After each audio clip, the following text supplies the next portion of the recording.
Mike was brushing his teeth when he became an investing genius. At least, that's what it felt like. His phone sat beside the sink. Investment app open. Mike leaned closer, then looked again. Plus $312. He stopped brushing. For the last 3 months, Mike had been investing, nothing complicated, $60 every week automatically into a simple diversified fund. At first, Mike barely checked it. There wasn't much to see. $60, then $120, then $240. Small numbers, boring numbers. But recently, the market had been going up, and Mike had started checking once a week, then every few days, then every morning. Today, his account was up $312. Mike rinsed his mouth, picked up the phone, and smiled. $312 for doing almost nothing. He walked into the kitchen, started the coffee machine, then opened the app again. Still there, plus $312. Mike didn't really know why the market was rising. Interest rates, inflation, technology.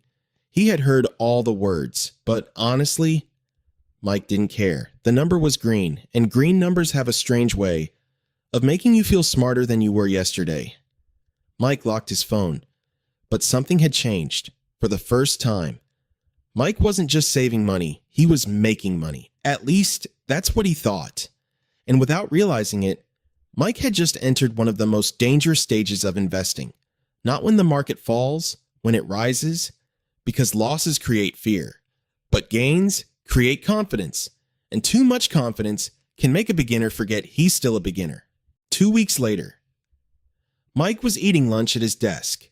Same office, same computer, same disappointing sandwich. When Ethan from accounting stopped beside him, Ethan looked at Mike's phone. "You invest?" Mike looked down. His investment app was open. "Yeah." The answer came out faster than Mike expected. Ethan pulled over a chair. "What are you in?" Mike told him. "A simple diversified fund." Ethan nodded. "That's safe." Mike didn't know why, but the word bothered him. Safe. It sounded like slow. It sounded like beginner. Ethan opened his phone. "You see this?" Mike looked. A stock chart, almost straight up. Ethan had bought shares in a small technology company 3 months earlier. His return? 84%. Mike looked at his own account, 7%, then Ethan's, 84%. Mike laughed. "That's crazy." Ethan smiled. "I've been telling everyone."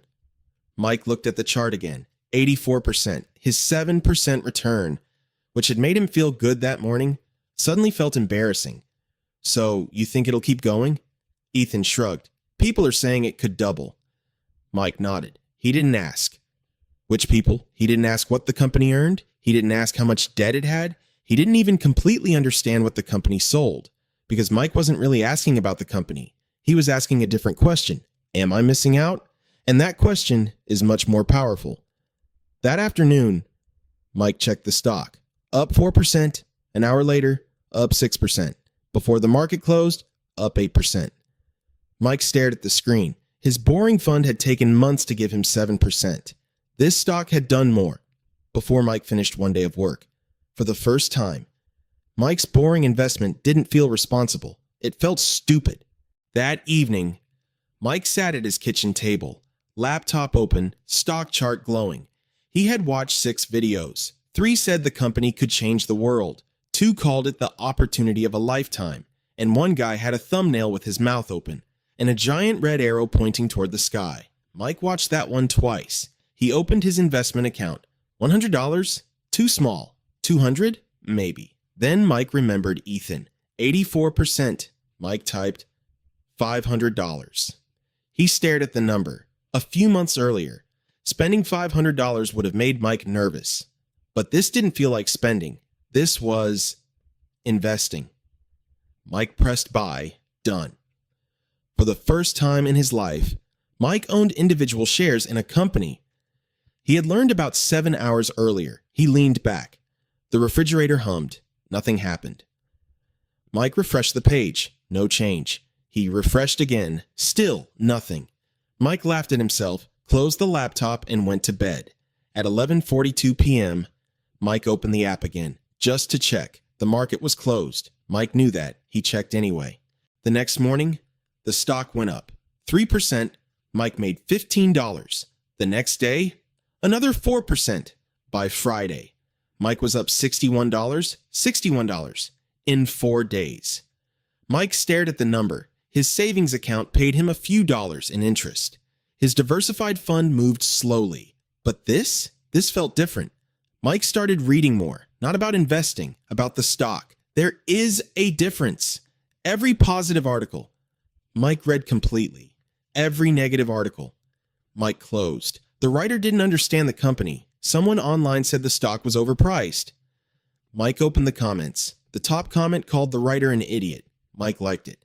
2 weeks later, Mike's $500 had become $640. He sent Jake a screenshot. Jake replied 10 minutes later. Nice. Why did you buy it? Mike stared at the message. He typed, deleted it, typed again. Growth looks strong, Jake replied. What does the company do? Mike frowned. Obviously, Jake knew what the company did. Mike typed, you know what they do. 3 dots appeared, then disappeared. Jake never replied. For some reason, that annoyed Mike. Mike was up 28%. The proof was right there. Green, growing. Mike opened the stock. Up another 2%. He smiled. Jake could keep asking questions. Mike was making money. And this is where the market taught Mike the wrong lesson. Mike made a bad decision and received a good result. So his brain didn't learn, I got lucky. His brain learned, I'm good at this. A month passed. Mike's $500 became $780, then $830. The stock became part of his daily routine. He checked it in elevators, during lunch, while waiting for coffee. When the stock went up, Mike felt good. When it fell, even 2%, Mike's mood changed. Then one Tuesday, the stock dropped 7%. Mike saw the red number during lunch. His stomach tightened. He refreshed, down 7.4%. Mike opened social media. Everyone had an opinion. Some people were panicking, others were celebrating. Then Mike saw 3 words, buy the DIP. Mike stared at them. He checked his savings. Bills were covered. His emergency fund was separate, and sitting in another account was $2,400. Money Mike had saved, but hadn't given a job yet. He looked at the stock. Down 8%. This wasn't a loss. This was a discount. At least, that's what everyone online called it. Mike transferred $1,000, then bought more shares. His heart beat faster when he pressed confirm. $1,000. The biggest investment Mike had ever made in one moment. Before the market closed, the stock recovered slightly. Mike smiled. He had done it. He bought the dip. The next morning, the stock dropped another 11%. 9:31 a.m. Mike was sitting in a meeting. Someone was giving a presentation. Mike wasn't listening. His phone sat face down beside his notebook. He knew the market had opened. He waited. 1 minute, then another. Finally, Mike picked up his phone, opened the app. Minus $286. Mike's chest tightened. He refreshed. Minus $301. Again, minus $294. The number moved every second. Mike had never watched money disappear like this. Rent had a reason. Bills had a reason. A car repair had a reason. This, $300 had disappeared. While Mike sat in a chair, he searched the company name. Breaking news, disappointing earnings, slower growth, lower expectations, analysts concerned. Mike opened another article, then another. Yesterday, the company was the future. Today, everyone seemed to know it was overpriced. Mike messaged Ethan. You selling? Ethan replied, Nah, holding. Mike exhaled. Good, holding. Mike could hold. 10 minutes later. Another message. Actually sold half. Can't risk it. Mike stared at the screen, then checked the stock. Down 16%. For the first time, Mike wasn't thinking about how much he could make. He was thinking about how much he could lose. And fear does something strange to the brain. When prices rise, tomorrow feels exciting. When prices fall, tomorrow feels dangerous. Mike looked at the sell button. His finger moved closer, then stopped. Not yet. He put the phone down. 30 seconds later, he picked it up again. That evening, Mike sat at the kitchen table. Same table, same laptop, but a completely different feeling. Total invested $1,500. Current value, $1,173. Mike had lost $327 on paper. Mike knew the phrase, "It's only a paper loss." People online kept saying it, but $327 didn't feel like paper. Mike imagined what that money could buy. Groceries, bills, weeks of investing. It had taken Mike months to build better money habits, and the market had erased hundreds of dollars in hours. Mike opened a video. This stock could fall another 50%. Another. Get out before it's too late. Another. The bubble is bursting. Mike opened his investment app, closed it, opened it again, walked toward the refrigerator, opened the door. He wasn't hungry. Closed it, returned to the table. At 11:18 p.m., Mike made a decision. If the stock fell again tomorrow, he would sell. Not because he was scared, at least that's what Mike told himself. He was being responsible. He was protecting his money. And that's a sentence many investors say right before fear makes the decision for them. 9:34 a.m., the market opened. The stock dropped another 6%. Mike didn't wait. He pressed sell. A warning appeared. Mike confirmed. Done. The stock disappeared from his portfolio. Cash appeared instead. Mike stared at the screen. Then he felt it. Relief. Actual relief. The number couldn't fall anymore.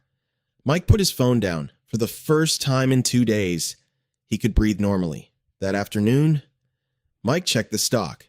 Down another 3%. Mike smiled. He had been right. He got out. He avoided more losses. Mike slept perfectly that night. And if the story ended here, Mike might have believed he made the right decision.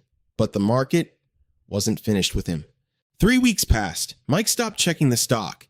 Then one afternoon, he walked into the office break room. Ethan was standing near the coffee machine. Did you see it? Mike frowned. See what? The stock. Mike's stomach tightened. He pulled out his phone, opened the chart. Up 12% that day. Mike zoomed out. The stock was recovering. Fast. The next day, it rose again. Then again. A month after Mike sold, the stock crossed his original buying price, then went higher. Mike watched from the outside. Every green day felt personal. The market wasn't just rising, it was rising without him. Mike calculated what his investment would be worth. Then calculated again. He shouldn't have. The number made him angry. He had bought. He had been right. Then he sold. Now everyone else was making money. Mike opened the stock. His finger hovered over buy. The price was higher now. Mike knew that. But what if it kept rising? What if this was the real recovery? What if he missed it? Again? Mike bought back in. $1,000. 2 weeks later. The stock dropped 9%. Mike stared at the red number, and finally, he saw it. Not the stock, not the chart, the pattern. Mike bought when he felt excited, sold when he felt afraid, then bought again when he felt regret. The market hadn't forced him to do anything. The market simply moved. Mike reacted. Saturday morning, Jake sat on a wooden park bench, coffee in one hand, notebook beside him. Mike sat down. For a few seconds, neither of them spoke. Then Mike said, "I think I'm bad at investing." Jake looked at him. Why? Mike told him everything.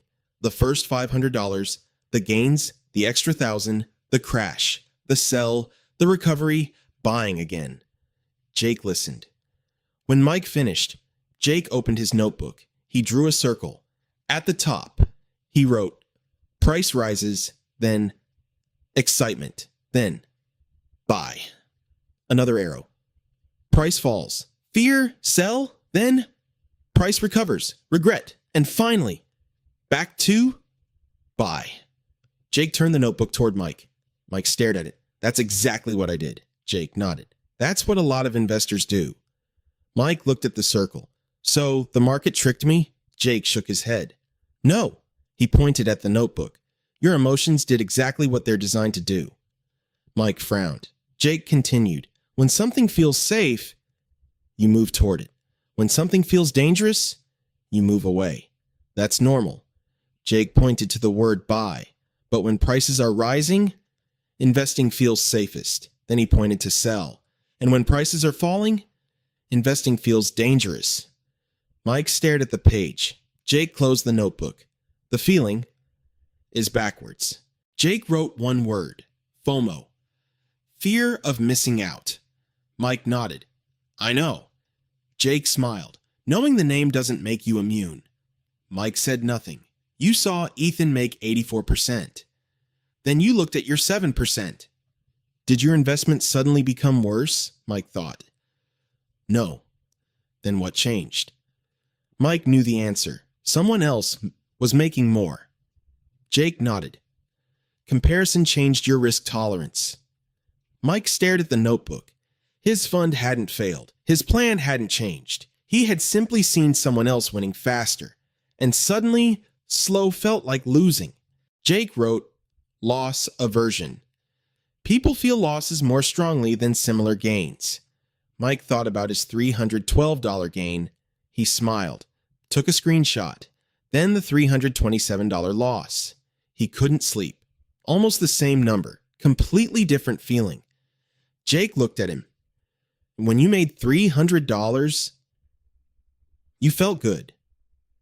When you lost $300, you felt like something had to be done.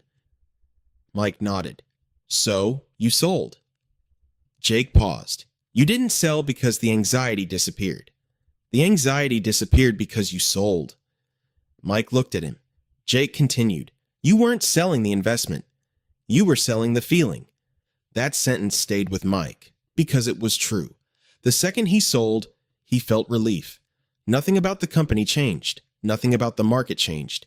Mike had simply removed the red number. Jake wrote the final words. Recency bias. Your brain believes what's happening now will probably keep happening. Jake drew an arrow up. The stock rises. What do you think? It'll keep rising. Jake drew an arrow down. The stock falls. It'll keep falling. Jake nodded. You were predicting the future. By extending the last few days, Mike looked at the three words, FOMO, loss aversion, recency, bias. None of them were investment strategies, but somehow they had controlled every investment decision Mike made. That evening, Mike sat at his kitchen table, notebook open. He wrote one sentence. I do not make investment decisions while afraid or excited. Mike looked at it. It sounded simple, maybe too simple. So he created a rule. If Mike suddenly wanted to buy an investment, he waited 72 hours. If Mike suddenly wanted to sell, he waited 72 hours, 3 days, not forever, just long enough, for the emotion to cool. During those 72 hours, Mike had to answer 3 questions. Why did I buy this? Has that reason actually changed, or has only the price changed? If Mike couldn't answer the first question, he probably shouldn't own the investment. If the reason changed, maybe selling made sense, but if only the price changed, Mike wasn't allowed to call fear research. Then Mike wrote another rule. No investment because someone else made money. He thought about Ethan. One final rule. Boring is allowed. Mike underlined it twice. 8 months passed. Mike kept investing. Automatically, the market moved up, then down, then sideways. Mike checked less. One Monday morning, the market dropped hard. News alerts appeared, stocks falling, investors worried, economic fears growing. Mike opened his account. Red. A lot of red. His portfolio had lost more in one day than during his entire first investing mistake. Mike felt it. The tightening in his chest, the urge. Do something. Protect the money. Stop the loss. Mike opened the sell page. His finger hovered. Then, he stopped. Mike walked into the kitchen, opened a drawer, pulled out his notebook. The page was still there. Why did I buy this? Long-term retirement. Has that reason changed? Mike thought. No. He was still decades from retirement. Or has only the price changed? Mike looked at the red numbers, only the price. Mike closed the app, made coffee, and went to work. The market fell again the next day. Mike did nothing. The day after, nothing. Mike wasn't calm. That part matters. He was nervous. He worried. He imagined what could happen. But Mike finally understood. Being a good investor doesn't mean you feel no fear. It means fear doesn't automatically get access to the buttons. Tuesday morning, 6:47 a.m. Mike's phone buzzed. He opened his eyes, reached toward the nightstand, picked up the phone, opened his investment account, read, down 2.4%.